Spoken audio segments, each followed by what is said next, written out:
मेरे हाथ पर एक छोटा सा कट था, इतना छोटा कि बंदा इग्नोर कर दे। लेकिन रात को उस कट के अंदर से किसी के नाखून खुरचने की आवाज आई।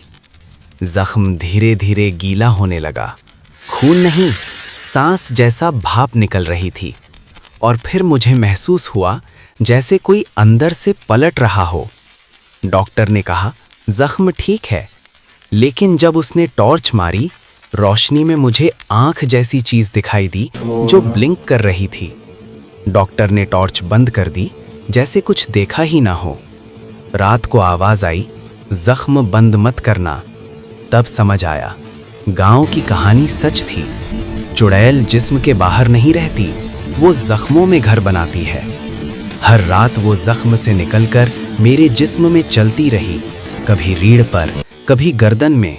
और सुबह मैं खड़ा होता बिल्कुल ठीक, बस एक बात के सिवा, मैं दर्द महसूस नहीं करता था। आज मेरा जख्म बंद हो चुका है, लेकिन रात को जब मेरी आंख खुलती है, मेरा जिस्म नहीं हिलता, सिर्फ जख्म के अंदर से कोई स्ट्रेच करता है, जैसे बाहर निकलने की जगह ढूंढ रहा हो।